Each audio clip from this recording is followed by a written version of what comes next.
for a good man lays up an inheritance for his children and his children's children. Ain't that Bible? Then why y'all looking at me like I'm crazy? Shouldn't be no saved person with a GoFundMe account talking about help me bury somebody. That's not going to happen in my life. I got life insurance. I put back investments because I said, Lord, I got to be a good steward because I'm going to worship you in the right way, that you're going to take care of me. My future should be intact. Their future should be intact because of what I do. Oh, y'all, if you get mad, just go get better. Go get some investment. Go get some life insurance. Do what you got to do because your kids should be worried about you dying. Trying to pay for your bill that you left here. Y'all get mad at me y'all want to. We scared you gonna die, so we gotta pay for your bill. Don't know how we gonna bury you.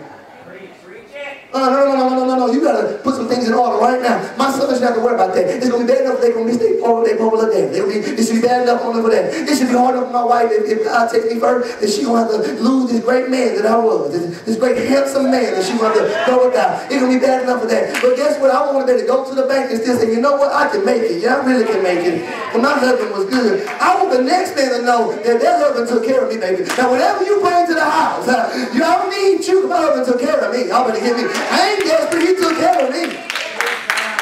That's my legacy. I don't want her sitting here desperate trying to marry anything. No, I'm going to leave her some money. So whoever come to her better come correct. Y'all better, keep my picture up for a little bit, baby. You know, just tell him he paid for this house. Anyway, so you got some major decisions to make. There's some decisions that will shift your whole life. You had better worship so that you can hear the voice of God, so you can see your future. Now the question is about worship. Now I know what y'all thinking. Y'all thinking that worship is this. Oh, I don't worship. Y'all thinking I gotta wait. Worship is a slow song and a wave of the hand. It's a trance that we get into. Lord, we love you, Jesus. I love you, Jesus. I'm trying. The anointing is very short with that one, though, you know. It cuts off. I can get 3 notes and it's about it. But that's what we think about worship. But that's not what worship really is, guys. Worship is 3 things. I'm talking about worship. We worship in how we serve. Somebody say service. I'm going to preach some principles to you. Service is integral to worship. We used to say, back in the day when you were saying, that you were in the Lord's service. Right? You know, glad to be in His service. Glad to be in His service. One more time, right? We were in service to God. But y'all better hear me. We need to get back to that because we have become a people that believe that God should only serve us. Ooh, we get quiet inside. Everything about Christianity now is about what we can get out of it. We got to try to get people out of the house. If you come to church, you're going to be blessed. If you come to church, you're going to get this. You need to come to church and God going to bless you with this. No, you don't come to church to get blessed. You come to church because you already are blessed. Y'all better get me. I served Him because He's already done great things for me in my life. He should not be a carrot to make you serve Him. The Bible says, though you slay me, yet will I trust you. Oh, y'all better hear me. I serve Him because I want to do things for Him. We want to get blessings. We want affirmation, motivation, and confirmation from God without asking, what is expected of me? God, what do you want from me? It's not all about us. Y'all better hear me. It ain't all about us. He already gave us His Son. We need to understand the concept of servanthood. That is why churches have a congregation, this is the truth, with only about 20 people in their service. It's bad. I got to call the same folks who do everything. Just being real in the house. I got to call the same folks. They got about 5 jobs in the church. Some people ain't doing nothing. They got about 5 jobs in the church because we have a situation where people come to be served and not to serve.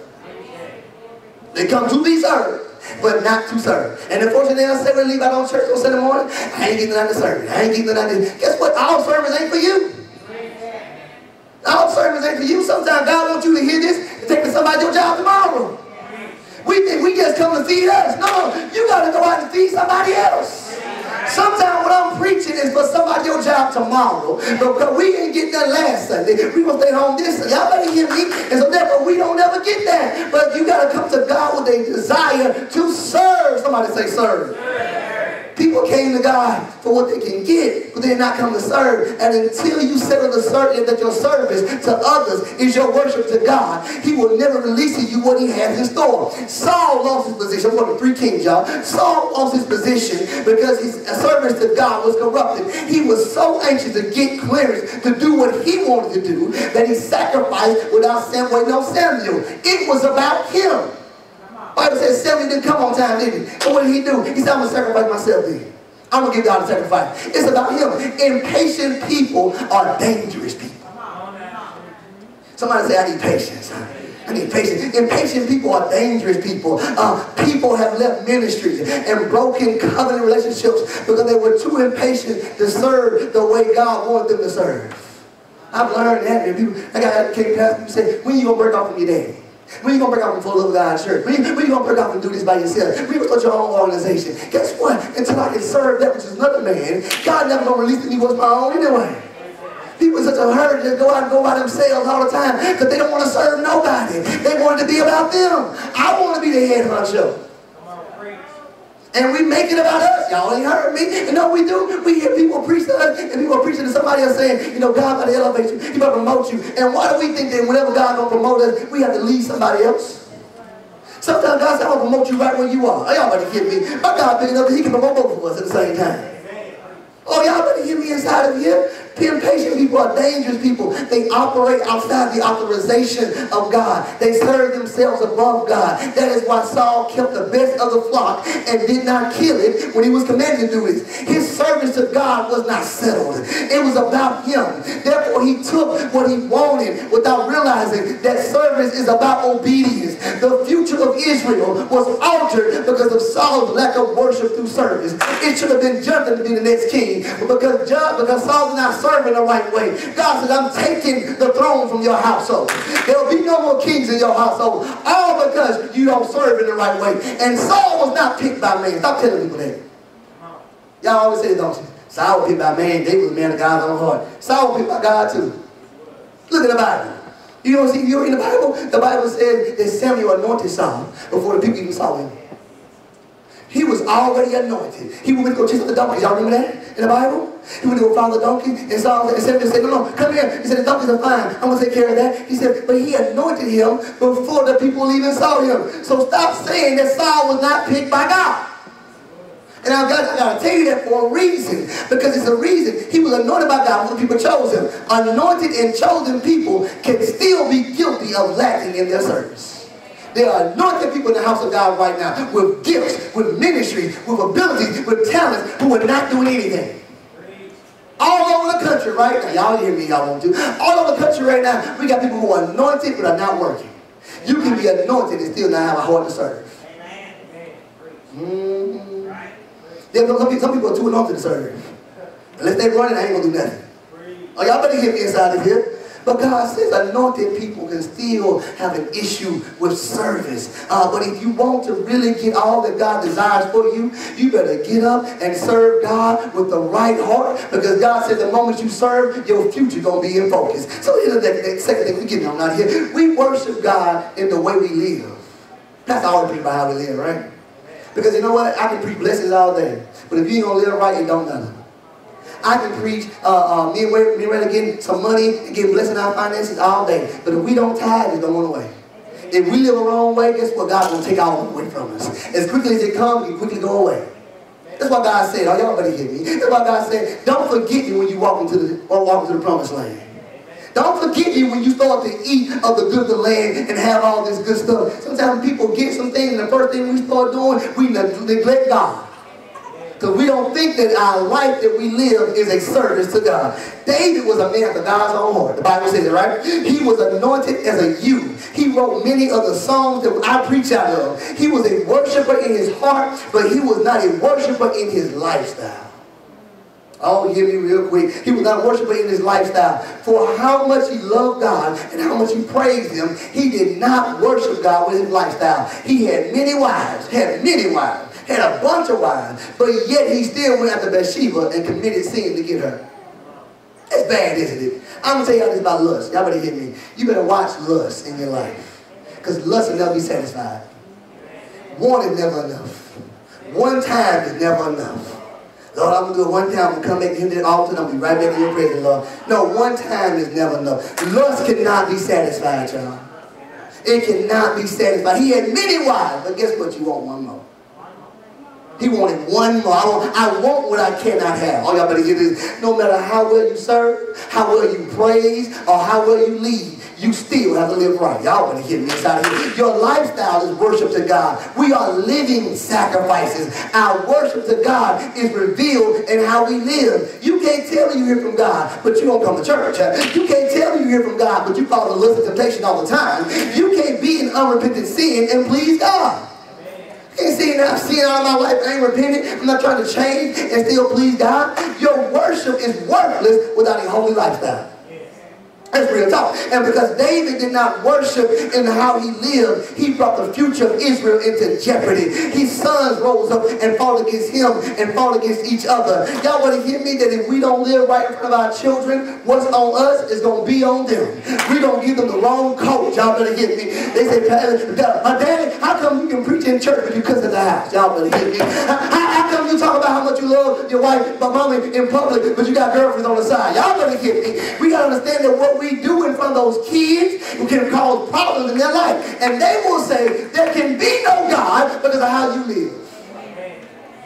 I'm saying it again, I say it all the time. The greatest single cause of atheism is Christians who acknowledge God with their lips, but deny Him by their lifestyle. That is what an unbelieving world finds simply unbelievable. I believe in Christ, but what's up with you? We have to, somebody say, live right. When you don't live right, there are consequences. And this is what sin has consequences. When you don't listen to God and live your life as an offering to God, your future will not be in focus. When things don't look right in your life, Lord, let me go back and make sure I'm living right. Make sure I'm walking the right way. Because I want to make sure my future is in focus. Because sin should not be in my life. Because a little leaven leavens the whole lump, doesn't it? And so I don't want to have a situation where you would have given me this and would have blessed me with this, but I had not taken care of my lifestyle. I would bless you with some money, but you ain't crazy with the money you got right now. Oh, y'all better hear me. You can't stay out of bad places with the money you got now. So Lord, God forbid if I bless you with some money. I've said this before, I don't move out the way. I said this before, that money don't change people. Money gives them the right to be what they want to be. It's the truth. People say, well, I did this because I had some money. No. You became what you were because you could afford it now. That's what it was. You never could afford that lifestyle before. When you start getting some money, guess what's going to happen? You begin to start showing what you really are on the inside. We got to worship God in how we give. Somebody say give. Now, I'm not going to just go on tithe. I think we're going on tithe right now. I'm not just going on tithe. I want to show you something in the book of 1 Kings 11:4. It said, for it came to pass when Solomon was old that his wives, he had a bunch of wives. That's a smart man, all these wives. What's wrong with that, man? He had a bunch of wives. They turned away his heart after other gods. Something about the woman. It's funny, he had all those men in their life that probably that were worshiping God, worshiping other gods, but it was those women that could turn his heart. It's funny how it's their spouse that can turn somebody's heart. It's funny how the significant other can make you do stupid stuff, can't they? Oh, y'all better be real inside this house. It's funny, and the heart, and his heart was not perfect with the Lord, his God, as was the heart of David, his father. And then Solomon, I'm looking at verse 7, go down to verse 7. Then Solomon built an high place for Chemosh, the abomination of Moab, in the hill that is set before Jerusalem, and for Molech, the abomination of the children of Ammon. And likewise did he for all his strange wives, which burned incense and sacrifice unto their God. For every one of their gods, he built a high place. He spent money to do this, minister. He spent money to finance somebody else's God. And this is what I want you to tell y'all to hear right now. Solomon used his money to worship other gods. And for this, God said he split the kingdom. They had civil war. They had Judah in the south, and they had the rest of the children of Israel, Judah, Levi, and Benjamin in the south. The rest of the children of Israel were in the north. He split that man's kingdom between Jeroboam and Rehoboam. He said, because you had the audacity to give money to other gods. The future of Israel was altered because of Solomon's decision to use his money to worship other gods. Let me tell you something inside here about money. I'm going to give you. Money, it answers all things. Tell you something about money. Your money is not just money. We look at money as being, it's my money, do what I want to do with it. Your money is not just money. Your money is a form of worship. That's why when we give, giving is a time of worship, y'all. We worship God by when we give. Giving is worship. You can use your money to worship God, to worship yourself, or worship the enemy. And if you're not worshiping God with your finances, expect trouble. Expect your finances to be messed up if you're not worshiping God with your finances. We worship God with our tithes and we worship God with our stewardship. People that tithe and are good stewards are people that are investing inside of their future. The reason I put back money because I want some money in the future. The reason I tithe, I want God to bless me in the future. That's why I tithe and I pray for wisdom in stewardship. I heard God's voice about my future. I know where He wants to take me. I know what He wants to give me. Therefore, I worship in my giving and I worship in my stewardship. If you are not a good steward today, don't expect God to release money to you in the future. God is looking at what we do with money right now. Oh, we get quiet in the house. I'm going to give y'all this word, I'm going to go out your way. God is looking at how you spend money now. If you're not a good steward now, don't expect something in the future. They get quiet in the house. But it's the truth right here. Because we want God to bless us on top of our mess. Just crazy with money. We want God to bless us on top of our mess. But God says, no, I want you to be a good steward. Therefore, I worship in my giving. I worship in my stewardship. If you got to be a very good steward to get God to give you what you desire from God. If every penny is spent on us and our wants, we are not good worshipers in our finances. Can I be real with y'all in the house of God? The reason why we're not getting blessed is we're too broke to be blessed. How you gonna say that, Pastor? You too broke to be blessed. I'm gonna tell you why. Because you ain't got no money to give nobody else. And God says that the only way you're gonna give, the only way you receive, you must first do what? Must first do what? Y'all just so nervous. Give. That's right, man. You gotta first give. The only way God said, the Bible said to him that if you give, you shall receive. Pressed down, shaking together. Y'all better hear me. Running over. So you gotta have something. You can't get down to your last $2 all the time. You can't get down to the point where you ain't got no money all the time. Because then that's what's going to happen. God gonna say, I want you to bless that person with $25 right now. But God, I ain't got no $2 in my account. So God said, okay, then he gonna find, you got $25? I got $25. Go get her blessing then. Y'all ain't hear me inside of here. That's exactly what God is saying. I want y'all to hear me. God said, you know, it's time. I said, I want you to bless me with $100. God, I ain't got but $30 in my account right now. Okay, so you got $100? Go get his blessing then. Because you know what, when God wants to bless us, the Bible says, shall men give to your bosom, right? Stop thinking God gonna bring some money from heaven. Stop worrying about that. God said, no, men gonna give to your bosom. So God said, if men give, they shall receive. But if you never have nothing, they get quiet in this house. Because you didn't want to hear that. You want God to bless you in spite of your poverty. No, God said, when you can bless somebody else, I can bless you. That's why people say, okay, that's why you see rich people stay rich. People get mad at Joe Holstein and Bishop Jakes and all these people. You have never seen how much they give, though, have you? You think somebody God gonna tell somebody release $100,000 to somebody and give them back $30? Are you crazy?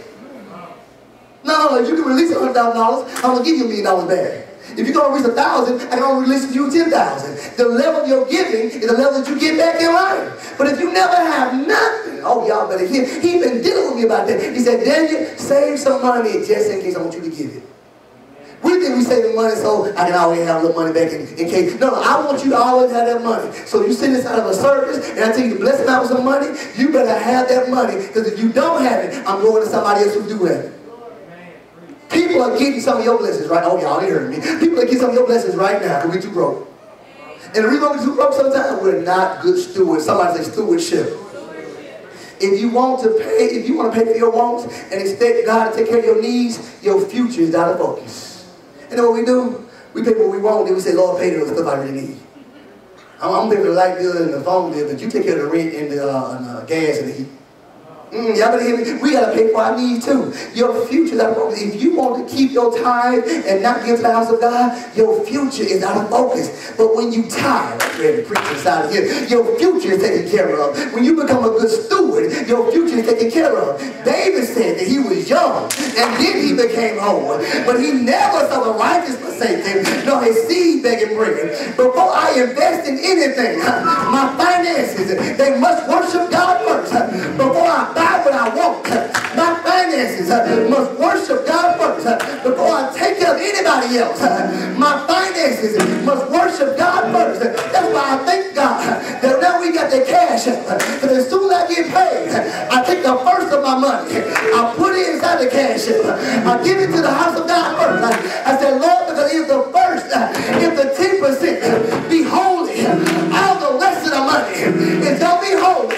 when the tithe is set apart, my money will be set apart. That's why I say, Lord, let me worship in my giving. Let me worship in my tithing. Let me worship in my stewardship. Because when the future is settled, when worship is settled, the future comes into focus. Your future is about to come into focus when you put worship at the front.